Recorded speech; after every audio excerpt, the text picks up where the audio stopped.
लगभग 2000 साल पहले भारत के दक्षिण में महिलारोप्य नाम का एक नगर था, जहाँ अमर शक्ति नामक राजा राज करते थे। अमर शक्ति के 3 पुत्र थे, बहुशक्ति, उग्र शक्ति और अनंत शक्ति। राजा अमर शक्ति नीति शास्त्र में जितने निपुण थे, उनके पुत्र उतने ही बड़े महामूर्ख थे। पढ़ाई लिखाई में उनका मन बिल्कुल भी नहीं लगता था और इससे राजा अमर शक्ति तो अत्यंत ही चिंतित होते थे। एक दिन अपनी इसी चिंता को राजा ने अपने समस्त मंत्रिमंडल के सामने रखा और उनसे परामर्श मांगा। राजा ने अपने मंत्रियों से कहा, मेरे पुत्र किसी भी प्रकार की पढ़ाई लिखाई में बिल्कुल भी मन नहीं लगाते और इसी कारणवश उनको शास्त्रों का जरा भी ज्ञान नहीं है। इनको ऐसे देखकर मुझे इनके साथ साथ हमारे राज्य की भी चिंता लगी रहती है। आप लोग कृपा करके इस समस्या का कुछ समाधान बताइए। सभा में उपस्थित एक मंत्री ने कहा, राजा, पहले 12 वर्ष तक व्याकरण पढ़ी जाती है, उसके बाद मनु का धर्मशास्त्र, चाणक्य का अर्थशास्त्र और फिर वात्स्यायन का शास्त्र पढ़े जाते हैं, तब जाकर ज्ञान की प्राप्ति होती है।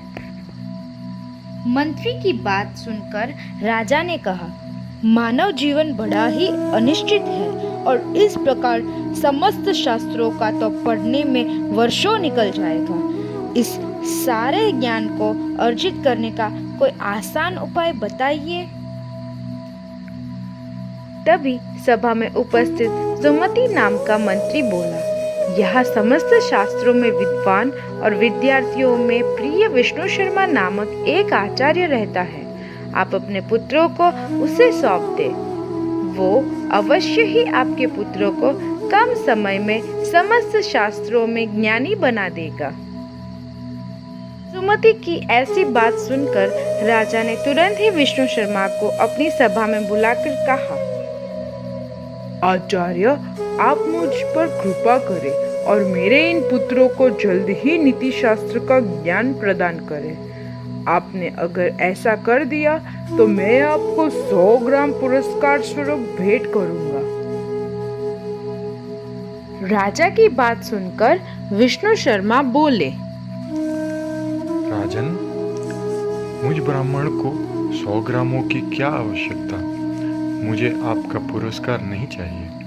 मैं आपके पुत्रों को अवश्य ही शिक्षा प्रदान करूंगा और अगले 6 महीने में उन्हें नीति शास्त्र में निपुण कर दूंगा।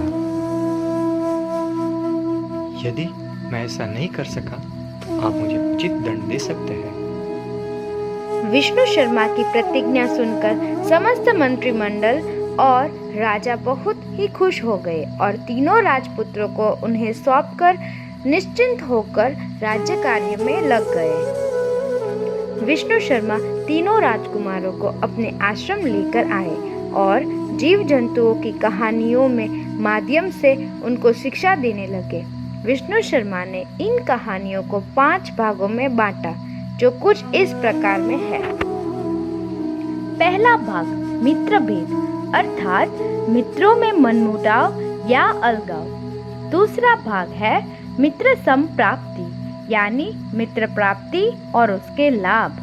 तीसरा भाग काकोलिकिया, मतलब कौवे और उल्लुओं की कथाई। चौथा भाग लब्ध प्रणाली, मतलब चांद पे बनाने पर क्या करें। और 5वां भाग अपरीक्षित कारक, अर्थात जिसके विषय में जानकारी ना हो तो हड़बड़ी में कदम ना उठाए। इन्हीं नैतिक कहानियों के द्वारा विष्णु शर्मा ने तीनों राजकुमारों को 6 महीने में ही नीति शास्त्र में विद्वान बना दिया।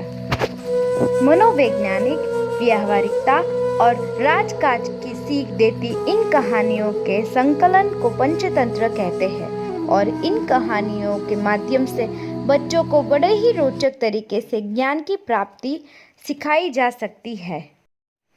अगर आपको ये कहानी रोचक लगी तो प्लीज़ सब्सक्राइब कीजिए, लाइक कीजिए, शेयर कीजिए। बाय।